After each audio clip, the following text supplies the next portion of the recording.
I froze. "Dad?" Her voice cracked. A cheap oscillating fan rattled on the floor, barely moving the stifling air.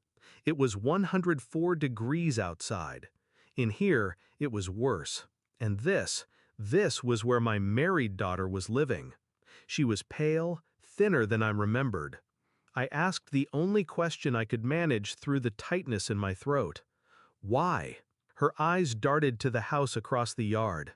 They said no non-family members are allowed inside, not even for meals, not even me. The words hit harder than the heat. Her husband's parents had money, land, cars, the kind of respect you buy in a small town.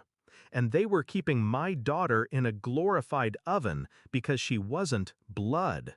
I didn't yell, didn't storm into their house. I just said, "Pack your things." She hesitated. But now. We left in silence. She kept glancing over her shoulder, like she expected someone to stop us. No one did. I didn't drive home. I drove 2 states away, to a small cabin I'd bought years ago and never told anyone about. It took 2 days for the first message to come. Her husband, then his parents, then their lawyer. They didn't ask where she was, they demanded. Apparently, I had no right to take her. Apparently, she was their responsibility. I ignored them. But their desperation told me something. They needed her there, and not for love. It took a week for me to find out why. A quiet call from an old friend in town, the kind who hears everything. Turns out, the in-laws had signed up for a grant program. Money from the government for housing and supporting a family member. Except they were keeping most of it. My daughter was the box they ticked on the application. That explained the sudden panic. Without her, the checks would stop. I could have gone to the police. I didn't. The law moves slow.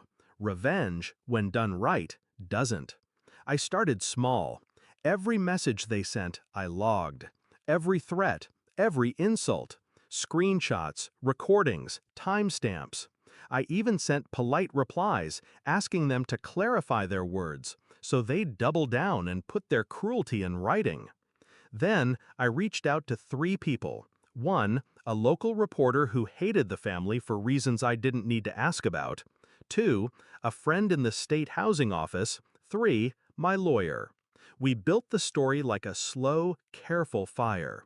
3 weeks in, I made my first move. I sent the in-laws a message. I'll bring her back next Sunday. We'll discuss conditions. They bit immediately, called my bluff, laughed over text about finally putting her in her place. I drove back that Sunday. Not alone. The reporter was there, parked down the street. My friend from housing, too, wearing his badge. I walked my daughter up their driveway, holding her hand like she was 6 years old again. The family stood on the porch, smug and ready. "About time," her father-in-law said. "Bring her inside. We need to finish some paperwork." That's when my friend stepped forward. "Actually, I'd like to see that paperwork too." The color drained from his face so fast I almost laughed. The reporter stepped up next, camera already recording. "Sir, can you comment on why your daughter-in-law was being housed in a shed during extreme heat?" They froze, stammered, denied. That's when I pulled out the stack of printed messages. Every insult, every admission, every threat. The housing official read the first few lines and looked at them like they were filth. The reporter caught every second. The shouting started. Not from me, from them. Accusing me of betrayal, of ruining their reputation, of lying. I didn't bother arguing. I just said, "You should have thought about that before you made her a prop for your greed."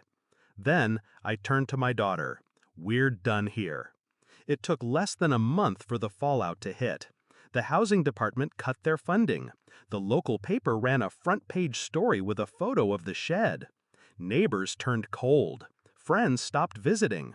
Their name, once polished, became a joke. And their son, my daughter's husband, filed for divorce. Not because he finally stood up for her, but because he thought she'd be bad for his image. She didn't cry. She signed the papers with the same calm I had that day in the driveway. I never told her the full extent of what I'd done. How I'd slipped copies of those messages to people who would make sure they never forgot. How I'd ensured they'd be under quiet investigation for tax fraud next.